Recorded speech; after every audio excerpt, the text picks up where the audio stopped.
Good morning. I'm Eugene Scott, political reporter for The Fix at the Washington Post, and I'm delighted to welcome my first guest this morning, Chicago Mayor Lori Lightfoot. Welcome to Washington Post Live. It's my pleasure to be here with you. Thank you so much for joining me. And first, I want to start talking about public schools in Chicago because, as you know, they've been in the headlines so much. Now, we know that schools in Chicago have mostly stayed closed due to coronavirus until very recently. And CPS made an agreement with the teachers union to reopen schools in phases. Why is reopening right now versus in the fall the right decision? And why is this an urgent agenda item for you specifically? Well, for me, it's a simple matter of equity. We know that remote learning works for some, but there are too many Black and brown kids, low-income kids in our system for whom remote learning is simply not working. We have the first quarter grades in, and we're seeing significant increases in the number of African American and Latinx students who are failing math and reading. And we know from what we've heard from parents, from our own observations, that remote learning presents significant challenges. Now, to be clear, we've invested hundreds of millions of dollars to make remote learning work. We passed out hundreds of thousands of devices, hotspots. We started a program over the summer called Chicago Connected, which is a $50 million program to provide free Wi-Fi and broadband access to low-income families. But despite all these efforts, there's no question whatsoever that remote learning is not a replacement for in-person learning, particularly when you think about our youngest learners, the preschool kids, our kids with special needs, the social emotional learning and supports that those students in particular get from an in-person experience that simply cannot be replicated through a computer screen. So it's critically important, not only to CPS, but the future of our city, our reopening, but our children, that we provide an option for in-person learning, and that's exactly what we've done. So can you talk a bit about what a phased reopening will actually look like and why you decided to do it this way? Well, we spent a lot of time talking with our teachers union about what made the most sense, how to address the concerns of their membership around the virus, and the fears of people are real.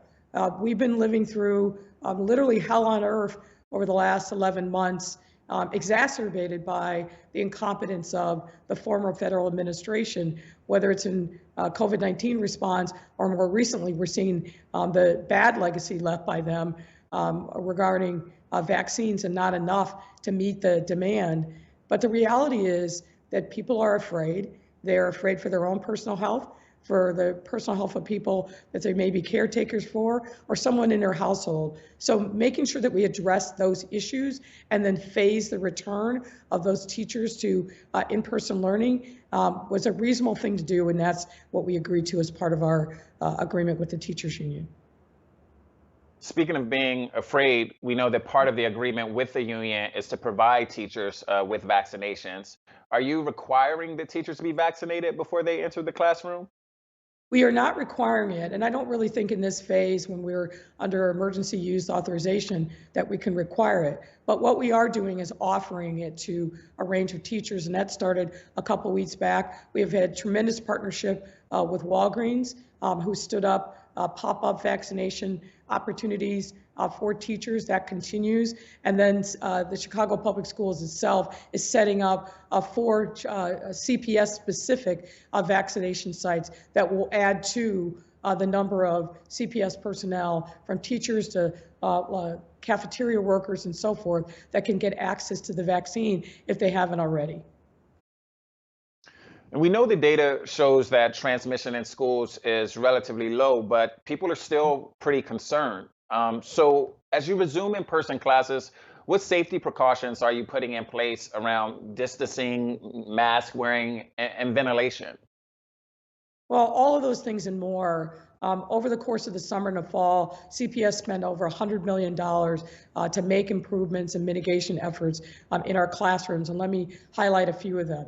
If you walk into a CPS school, the first thing that you're going to see is someone at a table who will take your temperature and then ask you a set of screening questions. You're also going to see masks that are available, hand sanitizer, and a number of other protective measures before you even can enter into the mainstream of the school.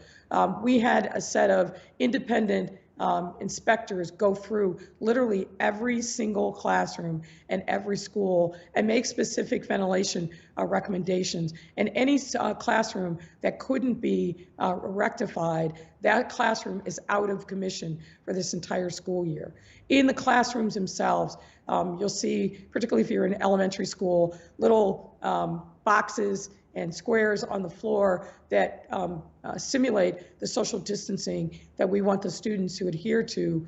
Teachers themselves have an array of protective gear, from regular masks to other kinds of PPE, depending upon the kind of teacher that they are and their direct access to students. So we've also got in many of our classrooms partitions on the group desk to separate the students in a protective way. So we've gone, I think, above and beyond. We've learned from the experience of other school systems here in Chicago that have been open for some form of in-person learning since September. And of course, we've looked at the literature and the experience of other school systems across the US and across the world. Bottom line here, though, is our schools are safe.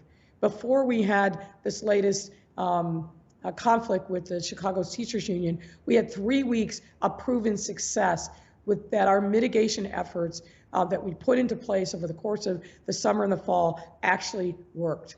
And students have now been back for another week, and all things are moving in a positive direction. And we're doing this, of course, in the context of the city of Chicago's numbers, whether it's cases, whether it's percent positivity, whether it's hospital numbers, are at the best that they've been throughout the time of this pandemic. So we feel very, very confident that our school mitigation plans will be successful. And we've got controls in place in the event that there's issues at a particular school or in a particular classroom, that we have triggers for quarantining or necessary, shutting them down. So overall, I think this is a very robust plan, and I'm happy that our students have an option to come back to in-person learning.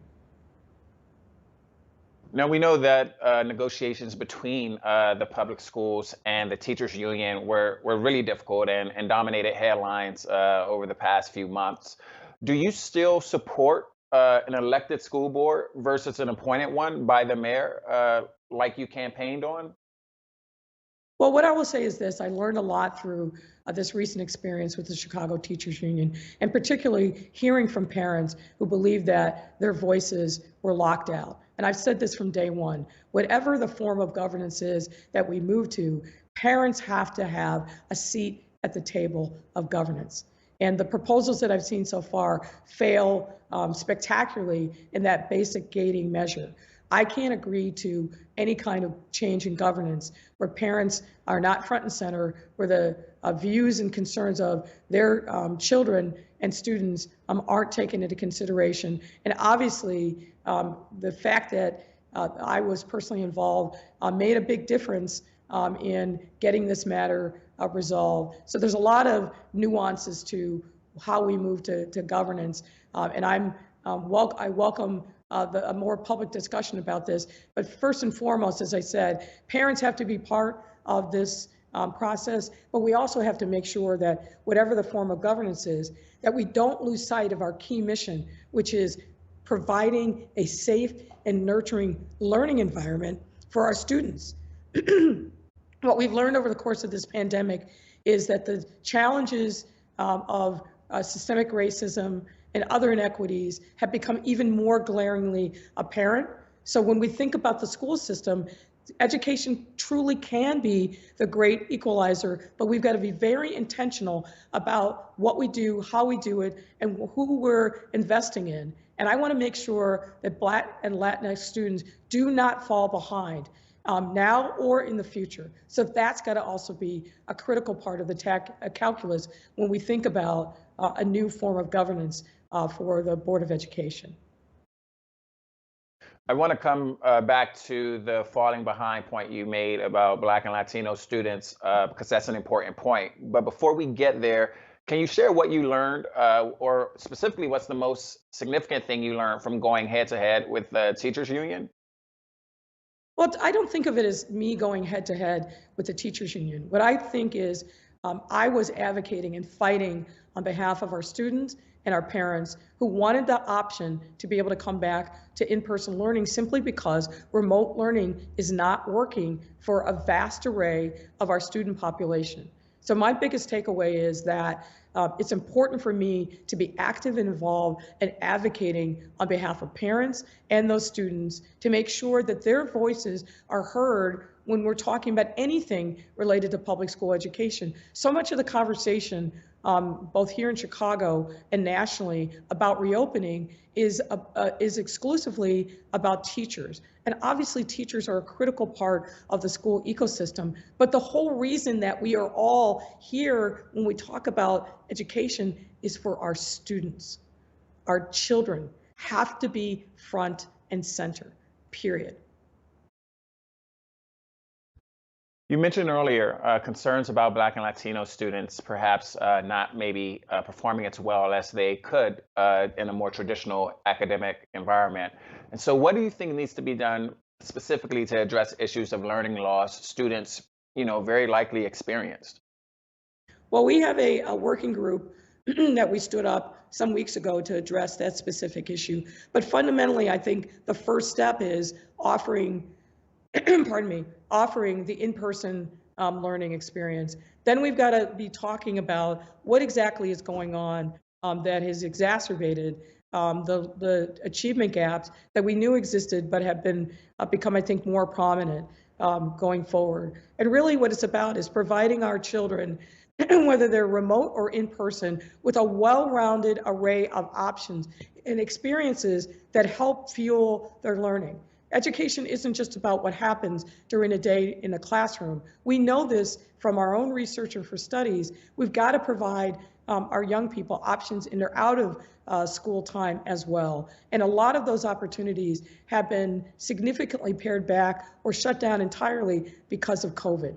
COVID has exacerbated the education and achievement gap of many students, particularly in our Black and brown students. So thinking about how we make up those losses, what additional supports we can provide at the community level, and having those conversations with community level members themselves is going to be a part of our process going forward. This can't be something that's conceived in the central office or in the mayor's office and then imposed from on high. We've got to do this at the grassroots level because there's not one size fits all options. We have an incredibly diverse group of neighborhoods and resident needs, and we've got to meet those needs, because if we meet those needs, then we're going to be meeting the needs of the students and being able to provide them with the supports so that they can also recover. We talk a lot about recovery in the context of COVID-19. What I'm urging my staff and our administration to do is really talk about recovery in the context of what that means for young people and for children in our city. We need to make sure that recovery includes them as well. Speaking of COVID-19, we know that last week you tweeted that Chicago has distributed, I believe, 99% of the vaccines you were given. Are you receiving additionally weekly allotments from the feds, and I guess how much, and are you getting enough? Well, look, I think given the horrendous circumstances that the Biden administration walked into, which essentially was that the vaccine covenant was bare because of the incompetence of the Trump administration, they have worked diligently throughout the transition and 3-4 weeks now that they've been in office to address those shortfalls. We have seen a small increase in the amount of vaccine that we're getting on a weekly basis. And one of the big important things that they've done is told us in 3 weeks in advance what our supply would be so that we can then plan around that. You can't build a properly functioning distribution system when you don't know from week to week what your supply is going to be, which is where we were prior to the Biden administration taking over. So that's significant progress in and of itself. But the bottom line, and it's not a secret, no one has enough vaccine. Not in Chicago, not in LA, not in Denver, not in Dallas. Nowhere has enough vaccine. And so increasing that supply on a weekly basis is critically important. How would you say the Biden administration could be doing things differently or better than what they currently are doing in terms of getting vaccines to these cities? Well, look, I think the biggest thing is finding a way to really increase the supply. They are 10,000 times more communicative than what we got before. They are listening to city leaders all across the country. So I give them high marks for their approach, which matters. The process is important, but fundamentally, we've just got to produce more vaccine. We know that there are long-standing racial disparities in healthcare, and they've been exacerbated during this pandemic. We know with cases, with deaths, and now with vaccines. And a USA Today analysis in Chicago found that in majority Black and Latino neighborhoods, just 5% of residents have been vaccinated. In majority white neighborhoods, the rates were much higher, in some places 6 times higher. How are you addressing this issue? Well, I don't know when that analysis was done, but we'll be announcing some things later this week that show been a pretty remarkable turnaround in that. Look, the reality is in Black and Latinx neighborhoods, vaccine hesitancy was real. We knew that even before we got the first doses, which is why we did a number of things to try to address that. Number one, back in April, when we saw the disproportionate impact of COVID-19 on our Black communities, with Black deaths being 7 times any other demographic in our city, we stood up something called the Racial Equity Rapid Response Team. And really what that team has done throughout the pandemic is gone and taken a very hyper-local approach, identifying trusted community leaders at the grassroots level and brought them into a conversation about what we needed to do to reach people, to educate people, and to get them tested and healthcare. We've used that infrastructure that we built in Black and Latinx communities to really also get the message out about vaccines. In addition to that, we stood up a very diverse group of scientific experts who looked at the process by which these vaccines came to market and then certified to the public that the vaccines were safe. We've also invested a tremendous amount of marketing and outreach to Black and Latinx communities. And then more recently, we've instituted something called Protect Chicago Plus, which is going into 15 of our most hard-hit Black and brown neighborhoods and focusing on bringing vaccine to the residents of those neighborhoods, regardless of their circumstances, so we can get more Black and Latinx residents vaccinated. And those efforts in combination are really starting to bear fruit. We know Chicago has had to close quite a few vaccination sites because of the winter storm that's taken over parts of the country right now. How are you considering disruptions like this as you continue with your city's rollout? Well, actually, we didn't close any vaccination sites as a result of the winter weather. All of our vaccination sites are inside because it's Chicago and it gets cold. So we made sure that we build a system where the vaccination sites were inside. You may be referring to some of our outdoor testing sites that absolutely have been affected by the winter weather. We closed vaccinations yesterday simply because we didn't get the weekly supply, but we're back open today. So I feel very, very good about where we are with our vaccination infrastructure. As we get more vaccine, we will continue to expand those opportunities. But the combination of our pop-up sites, the work that we're doing with providers and pharmacies, and then the Protect Chicago Plus plan that I talked about, going into 15 neighborhoods that have been hardest hit by COVID, I think we built a very equitable and robust vaccination distribution system here in the city of Chicago. So I want to take this moment to go to at least one audience question. We've got one from Connie Harris. She's in Michigan. And she wants to know, how are eligible citizens, particularly seniors without transportation, supposed to get vaccinated? That's a great question. And what we've done, Connie, is we've partnered with a number of community-based organizations so that we made sure that we were meeting the needs of seniors. One of the things that we've also done is gone to the healthcare providers who have those seniors as patients and said, you need to prioritize them. So when they come in for their regularly scheduled visits, make sure that they're getting vaccines. We partnered with groups like the AARP, which is very active here in the state of Illinois and Chicago in particular, to make sure that we are breaking down those barriers so that seniors, particularly those with underlying healthcare conditions, get access to the vaccine as quickly as possible. And that is part of our overall structure. Partnering with people who speak to these communities, have access and legitimacy in these communities, and then building on those partnerships to make sure that we bring people to the vaccines or bring it to them if necessary. I want to pivot to Washington for a bit and would love to hear your thoughts on the COVID relief bill and what you would like to see Congress pass. Well, look, I think that the outline that President Biden set forth early on is the right outline. It addresses a number of challenges. As you well know, COVID-19 didn't discriminate on the basis of political party. It hit every sector of America very, very difficult, very hard, whether it's a blue state, whether it's a red state or independent.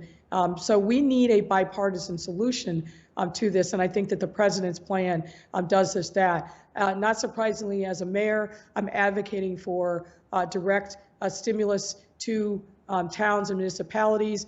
The city of Chicago was fortunate back in the spring when we got CARES Act funding, but that funding was limited and specifically targeted by program. What it didn't account for was a catastrophic meltdown in our economy that all of us are facing. So part of the stimulus plan that the House is now under consideration gives direct funding to cities like Chicago, but also other municipalities across the country that are also hurting, so that we can do revenue loss replacement and get our cities back on their feet without having massive layoffs or significant cuts in services. I believe the government should and can act as a stimulus, but we can't do that with the kind of revenue losses that we've seen. So I think the president understands that, and I'm hopeful that the House will continue forward with the structure that they have in place so far, and that bill will get to the Senate and then eventually to the president's desk. If that happens, it will go a long way in healing our economy and setting us up for success as we recover from this pandemic. Well, we want to thank you, Mayor, for joining us. I have far more questions about the economy, about Chicago, about the pandemic, and audience questions as well, but we know the time is short, so we're going to leave things right there. Thanks for coming. Well, thank you, and invite me back. I appreciate the conversation, and thanks for the great work that you're doing, talking about cities and governors and leadership during this challenging time. Awesome. You have a great day. You too. Thank you. Well, that was an informative and deeply fascinating discussion, and we want to thank you all for joining us. But there's more of those here. Make sure to come back and join us today at 1:30 p.m. Eastern Time. My colleague Jonathan Capehart will interview acclaimed director Lee Daniels and Andra Day, a phenomenal actress who star in the new film The United States versus Billie Holiday. That's a conversation you won't want to miss. I will be there. Hope you will too. I'm Eugene Scott. Thank you for watching.